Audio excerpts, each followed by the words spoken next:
दोस्तों, आज की कहानी बहुत ही प्रेरणादायक है, इसलिए इसे अंत तक ज़रूर सुनें और ध्यानपूर्वक सुनें। तो चलिए आज की कहानी शुरू करते हैं। आज की कहानी है ऐसी सीख जो जीवन को बदल दे। ये कहानी एक राजा और उसके बेटे की है, तो ध्यान से सुनिए।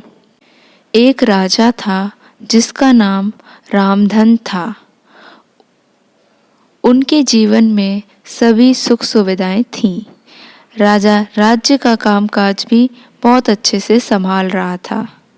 राजा के नैतिक गुणों के कारण प्रजा भी उसे बहुत पसंद करती थी और जिस राज्य में प्रजा खुश रहती है, वहाँ की आर्थिक व्यवस्था भी दुरुस्त होती है।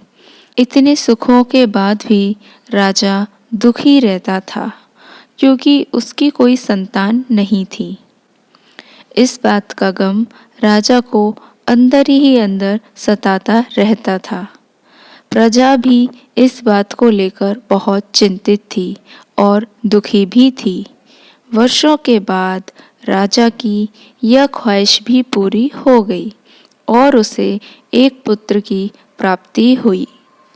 पूरे नगर में कई दिनों तक जश्न मनाया गया। सारी प्रजा को महल में दावत दी गई। राजा की इस खुशी में प्रजा भी झूम रही थी। समय बीतता जा रहा था। राजकुमार का नाम नंदन सिंह रखा गया।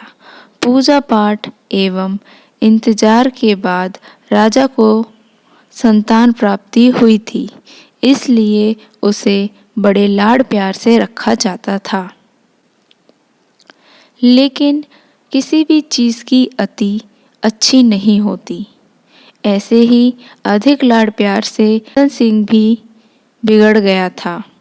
बचपन में तो नंदन की सभी बातें दिल को लुभाती थी, पर बड़े होते होते यही बातें बदतमीजी लगने लगती हैं। नंदन बहुत ज़्यादा जिद्दी हो गया था। उसके मन में अहंकार आ गया था। वो चाहता था कि प्रजा सदैव उसकी जय जयकार करे, उसकी प्रशंसा करे। उसकी बात ना सुनने पर वो प्रजा में हाहाकार मचा देता था। बेचारे सैनिकों को तो वो पैर की जूती ही समझता था। आए दिन उसका प्रकोप प्रजा पर उतरने लगा था। वो खुद को भगवान की तरह पूजवाना चाहता था। आयु तो बहुत कम थी, लेकिन उसके अंदर अहंकार कई गुना बढ़ चुका था। नंदन के इस व्यवहार से सभी लोग बहुत दुखी थे। प्रजा आए दिन दरबार में नंदन की शिकायत लेकर आती थी, जिसके कारण राजा का सिर लज्जा से झुक जाता था। यह एक गंभीर विषय बन चुका था। एक दिन राजा ने सभी खास दरबारियों एवं मंत्रियों की सभा बुलाई और उनसे अपने दिल की बात कही। वे राजकुमार के इस व्यवहार से बहुत दुखी हैं। राजकुमार इस राज्य का भविष्य है। अगर उनका व्यवहार यही रहा तो राज्य की खुशहाली छिन जाएगी और प्रजा भी बुरा भला कहेगी। दरबारी राजा को सांत्वना देते हैं और कहते हैं कि आप हिम्मत रखें, वरना प्रजा भी निसहाय हो जाएगी। मंत्री ने सुझाव दिया कि राजकुमार को एक उचित मार्गदर्शन एवं सामान्य जीवन के अनुभव की जरूरत है। आप उन्हें गुरु राधागुप्त के आश्रम भेज दीजिए। सुना है वहाँ से जानवर भी इंसान बनकर निकलता है। यह बात राजा को बहुत पसंद आई और उसने नंदन को गुरुजी के आश्रम भेज दिया। अगले दिन सुबह राजा अपने पुत्र के साथ गुरुजी के आश्रम पहुँचे। राजा ने गुरु राधागुप्त के साथ अकेले में बात की और नंदन के बारे में सारी बातें बता दी। गुरुजी ने राजा को आश्वासन दिया कि वे जब अपने पुत्र से मिलेंगे तब उन्हें गर्व महसूस होगा। गुरुजी के ऐसे शब्द सुनकर राजा को शांति महसूस हुई और वे खुशी खुशी घर वापस लौट आए और नंदन को आश्रम में ही छोड़ आए। अगले दिन सुबह गुरु के खास चेले द्वारा नंदन को भिक्षा मांगकर खाने को कहा गया, जिसे सुनकर नंदन ने साफ इनकार कर दिया। चेले ने उसे कह दिया कि अगर पेट भरना है तो भिक्षा तो मांगनी ही होगी और भिक्षा मांगने का समय शाम तक ही है, अन्यथा भूखा रहना पड़ेगा। नंदन ने अपनी अकड़ में चेले की बात नहीं मानी और शाम होते होते उसे भूख लगने लगी, लेकिन उसे खाने को नहीं मिला। दूसरे दिन उसे भिक्षा मांगना शुरू करना पड़ा। शुरुआत में उसके बोल बहुत कड़वे थे, इसके कारण कोई उसे भिक्षा नहीं देता था। लेकिन गुरुकुल में सभी के साथ साथ बैठने पर उसे आधा पेट भोजन मिल जाता था। धीरे धीरे उसे मीठे बोल का महत्व समझ आने लगा और करीब 1 महीने बाद नंदन को भरपेट भोजन मिला, जिसके बाद उसके व्यवहार में भी बहुत बड़ा परिवर्तन आया।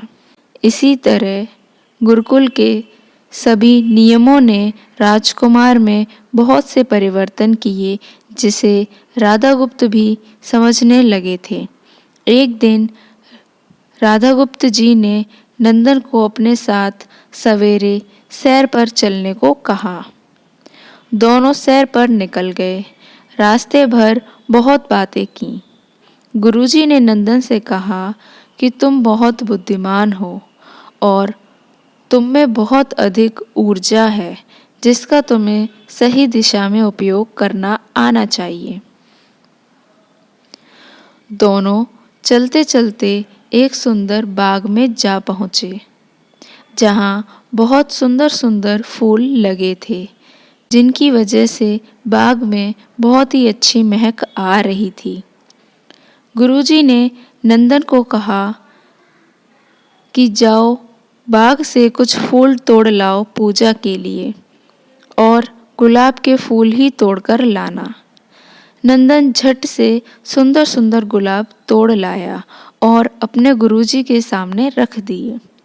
अब गुरुजी ने उसे नीम के पत्ते तोड़कर लाने को कहा।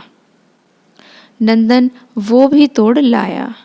अब गुरुजी ने उसे एक गुलाब सूंघने के लिए दिया और कहा, बताओ कैसा लगता है। नंदन ने गुलाब सूंघा और गुलाब की बहुत तारीफ की। फिर गुरुजी ने उसे नीम के पत्ते चखकर उसके बारे में कहने को कहा। जैसे ही नंदन ने नीम के पत्ते खाए, उसका मुंह कड़वा हो गया और उसने उसकी बहुत निंदा की और इधर उधर पीने का पानी ढूंढने लगा। नंदन की यह दशा देखकर गुरुजी मुस्कुरा रहे थे। पानी पीने के बाद नंदन को राहत मिली। फिर उसने गुरुजी से हंसने का कारण पूछा। तब गुरुजी ने उससे कहा कि जब तुमने गुलाब का फूल सूंघा तो तुम्हें उसकी खुशबू बहुत अच्छी लगी और तुमने उसकी तारीफ की, लेकिन जब तुमने नीम की पत्तियां खाईं तो तुम्हें वो कड़वी लगी और तुमने उसे थूक दिया और उसकी निंदा की। गुरुजी ने नंदन को समझाया, जिस प्रकार तुम्हें जो अच्छा लगता है तुम उसकी तारीफ करते हो, उसी प्रकार प्रजा भी जिसमें गुण होते हैं उसी की प्रशंसा करती है। अगर तुम उनके साथ बुरा व्यवहार करोगे और उनसे प्रशंसा की उम्मीद करोगे तो वे ये कभी दिल से नहीं कर पाएंगे। इस प्रकार जहाँ गुण होते हैं वहाँ प्रशंसा होती है। नंदन को सभी बातें अच्छे से समझ आ गईं और वो अपने महल लौट आया। नंदन में बहुत परिवर्तन आया और वो बाद में एक बहुत ही दयालु और अच्छा राजा बना। गुरुजी की सीख ने नंदन का जीवन ही बदल दिया। वो एक क्रूर राजकुमार से एक न्यायप्रिय दयालु राजा बन गया। इस कहानी से हमें यही शिक्षा मिलती है कि हम में गुण होंगे तो लोग हमें हमेशा पसंद करेंगे, लेकिन अगर हम में अवगुण होंगे तो लोग हमारी प्रशंसा कभी नहीं करेंगे।